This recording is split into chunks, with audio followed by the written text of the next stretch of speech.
सबसे पहले स्टूडेंट जी आपको हम बता दूं, मेरा तबीयत खराब हो गया है, ठीक है ना। मेरा तबीयत खराब हो गया है, सही से बोला नहीं जाता है, ठीक है। तो मेरी वॉइस में जो भी प्रॉब्लम आए थोड़ा सा मैनेज कीजिएगा। हो सकता है यहाँ पे वॉइस लो आपको मिल सकते हैं, ठीक है। थोड़ा मैनेज कीजिएगा, अपने फ़ोन की वैल्यूम पूरे एकदम बढ़ा लीजिए, ठीक है ना, हाई कर लीजिए। तो देखिए यहाँ पे 12th बायोलॉजी से हम यहाँ पे क्वेश्चन लिए हैं। अगर आप 12th बायो के स्टूडेंट जी हैं तो ये वीडियो आप ही के लिए है। और यहाँ पे हम क्वेश्चन का उत्तर देते समय आपको बताएंगे आपको कैसे सटीक सटीक उत्तर देना है। और बोर्ड पेपर जो रहेंगे आपके सामने, लाइक बोर्ड कॉपी जो रहेंगे वो इसी प्रकार से रहेंगे। ये दोनों साइड इधर से खिंचा रहेगा लकीर रेड पेन से, इधर भी खिंचा रहेंगे, ठीक है। और ये थोड़ा लेंथी ज़्यादा रहेंगे, लेकिन हम ये कॉपी ले लिए हैं घर वाले जो रहते हैं, नॉर्मल कॉपी जो रहते हैं ना भाई, वो वाला कॉपी ले लिया है, ठीक है। मेरे पास तो बोर्ड कॉपी नहीं है, तो हम इसी कॉपी में आपको बता रहे हैं। बोर्ड जैसा कॉपी बना लिए हैं, इधर भी लकीर खींच लिए हैं, इधर भी खींच लिए हैं जानबूझकर। आपके पास ये जो चौड़ाई देख रहे हैं ये थोड़ा ज़्यादा रहेगा, आई मीन ये जो लेंथी देख रहे हैं भाई, ये लेंथी ज़्यादा रहेंगे, ठीक है। तो जैसे जैसे हम यहाँ पे लिखेंगे ना आंसर, उसी तरह आपको भी लिखना है। और हम ऐसा लिखेंगे आपको याद हो जाएंगे, याद करने की कोई ज़रूरी नहीं है भाई। देखिए बायोलॉजी से क्वेश्चन लिए हैं और भी बहुत सारे क्वेश्चन लेंगे, ठीक है ना। बस आप हमको सपोर्ट कीजिएगा, ठीक है। देखिए क्वेश्चन है और 1 नंबर क्वेश्चन हम लिए हैं, जलीय पौधों को उदाहरण सहित परिभाषित करें, ठीक है। परिभाषित करने मतलब होता है कि इसके बारे में थोड़ा कि हमको चर्चा करें, ठीक है, इसके बारे में थोड़ा डिस्कस किया जाए, उदाहरण सहित करना है। तो सबसे पहले बोर्ड कॉपी में हम लिखेंगे क्या, सेशन बी, आई मीन ये लघुत्तरीय प्रश्न है, 2 नंबरिया क्वेश्चन है। और सेशन ए खंड ए में आता है ऑब्जेक्टिव, तो ये ऑब्जेक्टिव नहीं है। तो यहाँ पे बोर्ड कॉपी है मेरे पास, ठीक है। आपको कट कुट नहीं करना होता है बोर्ड एग्जाम कॉपी में, जैसे कि मैंने बताया आपको, जैसा जैसा हम लिखे हैं ना उसी तरह आपको भी लिखना है। तो सबसे पहले आपको क्या लिखना है पता है, सबसे पहले यहाँ पे लिख देना है भाई खंड ब। यहाँ पे ये ऊपर एक लाइन छोड़ के यहाँ पे लिख देंगे, बीच में लिख देंगे खंड ब।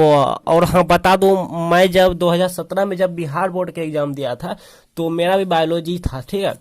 बायोलॉजी मैथ हम दोनों लिए थे, हाँ, तो एक्सपीरियंस है बायोलॉजी में मुझे थोड़ा। तो यहाँ पे लिखेंगे खंड ब। जैसे जैसे हम कॉपी लिखेंगे डी स्टूडेंट जी, आपको भी उसी तरह से बोर्ड एग्जाम में लिखना है। हम टॉपर जैसे जैसे बोर्ड एग्जाम में कॉपी लिखते हैं ना भाई, उसी तरह हम यहाँ पे लिखने जा रहे हैं। और आप एक सेकंड आपको हम बताना भूल गए। देखिए हम जो ये पेंसिल का इस्तेमाल किया भाई, आपको पेंसिल से नहीं करना, आपको ब्लैक पेन ले जाना है। आपको बोर्ड एग्जाम में 2 तरह की पेन लेके जाना है, ये ब्लू होनी चाहिए और ये ब्लैक होनी चाहिए। मेरे पास भाई ब्लैक पेन नहीं था तो हमने ये पेंसिल का इस्तेमाल कर लिया। आपको नहीं करना, आपको पेंसिल की जगह पे ब्लैक पेन का यूज करना है। याद रहे भाई, नया पेन भूल से भी एग्जाम में नहीं लेके जाइएगा। लाइक बहुत सारे ऐसे स्टूडेंट जो होते हैं जो कि एग्जाम हॉल जाते जाते रास्ते में मार्केट में दुकान में नया पेन खरीद लेते हैं और महंगे वाला, और घुस जाता है एग्जाम हॉल में। ऐसा गलती आपको नहीं करना। आपको बोर्ड एग्जाम में वही पेन लेके जाना है जो कि आपका घर में अच्छे से हैंडराइटिंग बैठा हुआ है, समझ रहे हैं ना, जिस पर कि आपका अच्छा खासा प्रैक्टिस हो गया है। और यहाँ पे 2 इंच खाली रहना चाहिए, क्योंकि नया पेन क्या होता है भाई, रुक रुक के धुक धुक के सही से उगते नहीं है। तो आपको 2 इंच घर में खाली कर लेना है और वही पेन लेके जाना है जो कि आपका हाथ अच्छा से बैठा है, जिससे कि हैंडराइटिंग अच्छा होता है। हम ज्यादा नहीं बोलेंगे, खंड बॉल लिख दिया। और आपको स्केल से, स्केल तो भूलना नहीं, आपको स्केल से, मेरे पास स्केल नहीं है, ठीक है, जो था ये मोबाइल स्टैंड में हम लगा दिए, इस तरह से अंडरलाइन कर लेना है, क्लियर ना। अच्छा, खंड ब के बाद आता है लघु उत्तरीय प्रश्न। एक लाइन छोड़ के फिर यहाँ पे लिख देंगे लघु उत्तरीय प्रश्न। ये घोआ है भाई, धो नहीं है, ठीक है। लघु उत्तरीय प्रश्न जैसे जैसे रहेगा ना वहाँ पे प्रश्न में ये सब लिखा रहेगा। अगर आपको सही सही नहीं आता लिखने लघु उत्तरीय प्रश्न, तो प्रश्न देख देख के लिखिएगा, उसमें लिखा आता है खंड ब लघु उत्तरीय, और यहाँ पे प्रश्न इस तरह से कुछ लिखा रहता है। इसको भी अंडरलाइन कर देना है, ठीक है। और ये सब सिलसिला ब्लैक पेन से करना है। जहां जहां हम पेंसिल यूज करेंगे जी, देखो मेरा पेंसिल ना होने की वजह से टेढ़ा हो गया, ठीक है, कुछ इस तरह से करना है। आपको ब्लैक पेन से करना है, स्केल से अंडरलाइन ये करना है, क्लियर। इसके बाद जो हमारा प्रश्न आता है इसको हम यहाँ पे चिपका दूं, ठीक है। देखिए दिख रहा है ना भाई, नहीं दिखता होगा, एक सेकंड, चलो ये से रहने देते हैं, ऐसे रहने देता है।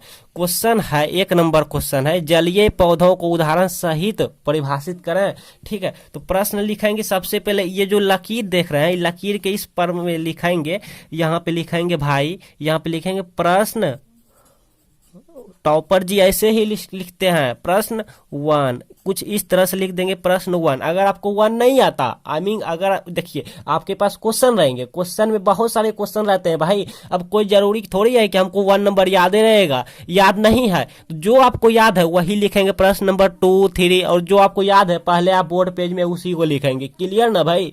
चलिए प्रश्न 1। अब ये पे प्रश्न नहीं उतारना, अब dot dot dot dot dot dot dot dot dot dot ऐसे लिख देना है। और यहाँ पे लास्ट में जानबूझ के छोड़ेंगे और यहाँ पे लिखेंगे कितने नंबर यह प्रश्न है, तो 2 अंक का स्तरीय प्रश्न है, 2 अंक स्तरीय स्तरीय। अरे यार क्या हम देखो गलती लिख दिया ना, मेरे पास कुछ नहीं है। तो आपको प्रैक्टिस करना, स्तरीय ऐसे थोड़ी होता है भाई, स्तरीय ऐसे होता है, ऐसे होता है। आपको प्रैक्टिस कर लेना, हम ये सब प्रैक्टिस नहीं किया है। स्तरीय प्रश्न, तब देखा प्रैक्टिस बहुत जरूरी रहता है। हाँ, आप सोचेंगे ना कि डायरेक्ट हम जाएंगे और टॉपर जैसा कॉपी लिख लेंगे, नहीं लिख पाएंगे। देखा हम आपको डेमो दिखा दिए, देखिए मिस्टेक हुआ ना, तो आपसे भी मिस्टेक हो सकता है। इसलिए ऐसा आप अभी से प्रैक्टिस कीजिए टॉपर जैसा कॉपी लिखने की, ठीक है? क्लियर? अच्छा तो ठीक है ना, सब चीज देख लीजिएगा। हाँ तो बहुत दिन से लिखे नहीं है, बहुत दिन से छोड़ दिया लिखना। हाँ मैथमेटिक्स में मेरा फोकस रहता है ना, तो ये सब लिखना नहीं होता है मैथमेटिक्स में। हाँ हाँ, हिंदी हम छोड़ दिया बहुत दिन से लिखने। चलिए इस तरह से लिख लेंगे। अब उसके बाद यहाँ पे लिखेंगे उत्तर। बोर्ड कॉपी के लिए आपको अभी से प्रैक्टिस करने होंगे, ठीक है? और यहाँ पे आप उत्तर में लिखेंगे जो प्रश्न है इस तरह से, क्या है, जलीय पौधों को उदाहरण सहित परिभाषित करें। सॉरी यार आपका ज़्यादा टाइम हम ले लिए, यही सब में ज़्यादा टाइम लग जाता है। तो आपको प्रैक्टिस करना है ताकि ज़्यादा एग्जाम में टाइम ना लिखे लगे। जलीय पौधों को छाप देना है, उदाहरण सहित परिभाषित, ठीक है? हम सब कुछ आपको लिख के दिखाएंगे ताकि आपका हौसला बढ़े। इस तरह लिख देना है और 2 को डॉट दे देना है और ऐसे कर देना। आपको याद रहे कि ये जो लकीर देख रहे हैं लास्ट में, इधर हमारा ना निकले, ठीक है? मतलब इधर नहीं आगे बढ़ना है। वैसे आपके पास 14 पेज रहेंगे, ठीक है? मेरे में कम है। इस तरह लिख देना है और अंडरलाइन कर देना है। अंडरलाइन ये लकीर जो देख रहे हैं ना, इसी पर आपको ऐसे ऐसे पेन चला देना। अब उतना भी नहीं दाबना है कि पन्ना हमारा फट जाए, उतना नहीं करना, हल्का हल्का इस तरह से कर देना, मोटी लाइन चौड़ी लाइन, ठीक है? इस तरह से एग्जामिनर को सुविधा देना होता है। हाँ उसको हम बता गए हम प्रश्न 1 का जवाब दे रहे हैं और यहाँ पे 2 अंक का स्तरीय प्रश्न है, मतलब 2 नंबरिया क्वेश्चन है, ताकि वो क्वेश्चन ना देखे, ठीक है? ऐसे हाँ यहीं पे पता चल जाएंगे सर हमको 2 नंबर लेना है, इसके लिए हम यहाँ पे अच्छे से लिखे हैं। जलीय पौधों को उदाहरण सहित परिभाषित करें। पहले तो बोल रहा है जलीय पौधे, यानी कि जल में जो जो पौधा होता है ना उसी के बारे में लिखना है भाई। तो सबसे पहले वो सबको पता है कमल फूल होता है ना, कमल जो पौधा होता है वो जले में होता है, तो मालूम चल गया। इसमें याद नहीं करना कि हाँ जलीय पौधों मत के उदाहरण देना है। जलीय पौधे का उदाहरण दे दिए कमल का पौधा ना, कमल का पौधा। चलिए उस पर मतलब थोड़ा चर्चा करना है, ठीक है? तो चलिए करते हैं। तो हम ब्लू पेन से लिखेंगे, ब्लैक पेन यहाँ तक यूज कर लिया। अब यहाँ पे लिखेंगे हम उदाहरण, उदाहरण, ठीक है? इस तरह से लिख देंगे, इस तरह से दे देंगे। तो जलीय पौधे का एक उदाहरण दे दूं, लाइक यहाँ पे कमल का फूल, सॉरी कमल का पौधा, कमल का पौधा। थोड़ा थोड़ा याद है ना ये सब। हाँ जलीय पौधे तो कोई भी दे देगा। तो इतना हो गया।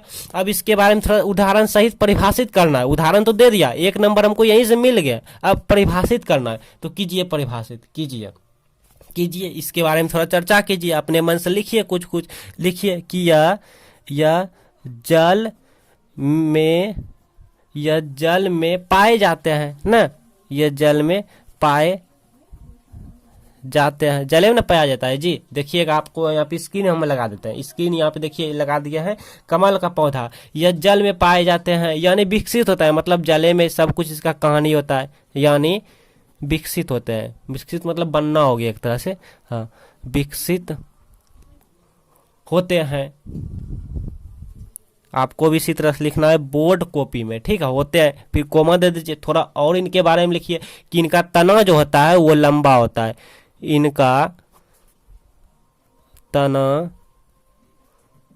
लंबा। अपने दोस्त सबको शेयर कर दीजिएगा, ठीक है? और भी हम वीडियो लाएंगे बायोलॉजी से। इनका तना लंबा और कैसा, कोमल होता है, और कैसा मुलायम भी होता है। जब कोमल हो गया तो भाई मुलायम होबे करेगा। अपने में से थोड़ा बढ़ा चढ़ा के लिख दीजिए ताकि देखने में भी ज्यादा लगे, एग्जामिनर खुश हो जाए कि ये जल में पाए जाते हैं, कमल का पौधा जल में पाए जाते हैं यानी जल में विकसित होता है। इनका तना लंबा कोमल, जब कोमल हो गया तो मुलायम भी होगा, कोमल और यहाँ पे मुलायम दे दीजिए, और मुलायम होता है ना, होता है मुलायम, कुछ नहीं है, ये सब तो ऐसे ही हो, याद हो गया, होता है। और इसके बारे में लिखना है क्या, लिख दीजिए, लिख दीजिए यही कि तथा जलीय पौधे का फूल जल के बाहर होते हैं ना।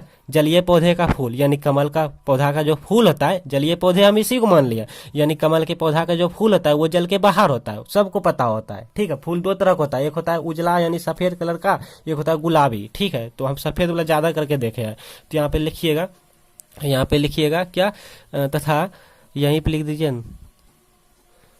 तथा जलीय पौधे, तथा जलीय पौधे का फूल जल के बाहर होते हैं। हो गया, और लिखना है, इतना काफी है, 2 नंबर लेने के लिए इतना काफी है। होते हैं जैसे, जैसे में भी लिख दीजिए, एक बार और लिख दीजिए, ये ना दिखे तो ये तो दिखे एग्जामिनर जी को। जैसे, जैसे कमल का फूल, हो गया कमल का फूल। बस इतना लिख देने के बाद आपको क्या करना है, लास्ट में, लास्ट में यहाँ पे अंडरलाइन कर देना है ब्लैक पेन से। ठीक है, इस तरह से, स्केल नहीं रहने पे यही होता है। ठीक है, इस तरह से अंडरलाइन कर देना है। हो गया, एग्जामिनर को हम बता गए कि मेरा जो आंसर है वो इस लकीर के अंदर है, बाहर नहीं है ना। देखिए कितना इजी था, हमने बता गया कि प्रश्न 1 का हम जवाब दिए, 2 अंक का श्रेय प्रश्न, जलीय पौधों को उदाहरण सहित परिभाषित करना है, अंडरलाइन कर देना है, ब्लू पेन से उदाहरण लिखेंगे कमल का पौधा, फिर यहाँ पे यह जल में पाए जाते हैं यानी जल में विकसित होता है, इनका तना लंबा कोमल और मुलायम होता है यहाँ, तथा जलीय पौधे का फूल जल के बाहर होते हैं जैसे कि कमल का फूल।